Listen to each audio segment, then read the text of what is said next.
Hello, welcome to our YouTube channel.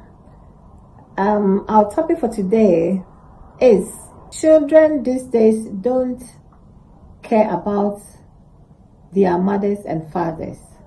So I have a lady here who is going to tell us her opinion. So let's hear her. Thank you.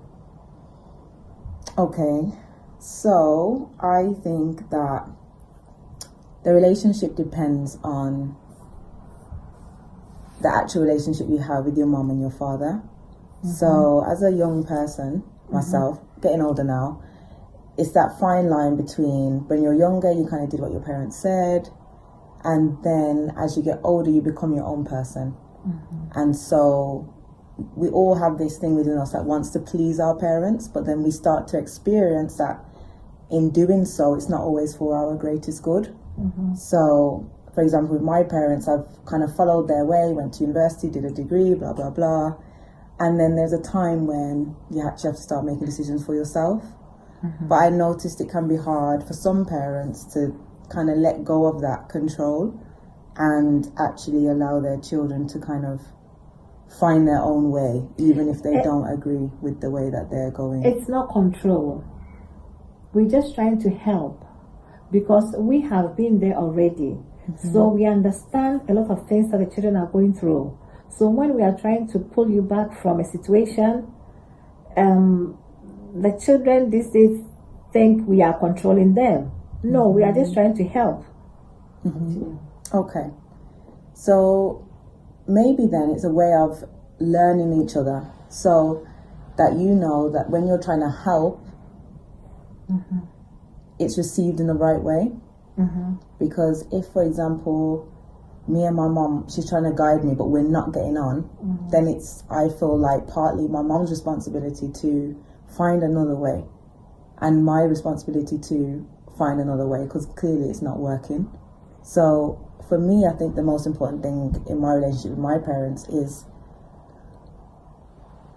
to learn how my parents operate and learn how they show love, and they have to learn how I show love. Because, for example, my mom's a very busy person, so she's not the kind of mom where she'll call me all the time or text me or even check how I am.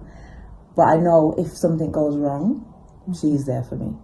So I had to do a lot of work to understand emotionally, not logic, because logic, it makes sense, but emotionally, that my mom loves me. But she's not going to be one of them Betty Crocker moms that's at home cooking dinner, calling me all the time, hugs and kisses. It's just not how she was raised. And so I had to understand and kind of let go of that idea and accept her as she was. So mothers should compromise here. Is that what you're trying to say? No, I think it was for me just to learn and accept, because sometimes you have to accept people as they are first, and then from there you can start to build a relationship. So similarly with my mom, like with me, I don't like a lot of input from her. I will go to her when I have questions, but I don't like kind of being told over and over and over again the same thing. So if you've offered me some advice, okay, but I don't like to be told all the time. So she had to learn. I've heard her, but how I like to operate is I will think about it and then make a decision myself. And so that was how she had to learn with me how was best to guide. And we know it's mother and child, but it's still humans. Like, everybody is so different. My sister and my mom are different. Me and my mom are different. From your perspective, what would you like mothers to do, or what would you have liked your mother to do to have a better relationship? Pardon me. I think what I would advise mothers to do, and what my mom's learning to do, is to spend time and we kind of learn in each other and get to know each other, and not from like a mom child, because a lot of us aren't children anymore. I'm 28, I'm an adult, so that kind of relationship has to change. And so for me, it's just been a case of doing things together, but with no intention. So not coming to give me advice, not coming to tell me what to do, let's just go and eat. Okay, great. Let's just come round, spend some time. That's it. No agenda. And that for me actually built more of a real relationship. And then later, it kind of became easier to talk, have more conversations, because we felt that kind of bond and we felt more love between each other, rather than me feeling judged every time she spoke and her feeling like I just don't listen to anything that she has to say. Like, sometimes it's just, let's spend time, let's learn each other again, because we're always changing. And for me, it was also having those hard conversations with her about things that I felt she didn't do for me in my childhood, and no blame, just how it made me feel, so she could probably understand more why I might be so defensive sometimes, or why I don't want to hear from her, and working through those issues. So you have to remember that all that your mother was working, run around, is to help you, working so that she can pay the bills and make you comfortable. So you did not understand why your mom was doing all that for your own benefit, right?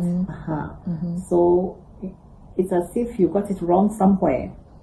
Yeah, I mean, there's a difference between understanding and emotionally understanding. Does that make sense? Because logically I understood, and a lot of people say, yeah, I understand. But as a child, you're just feeling.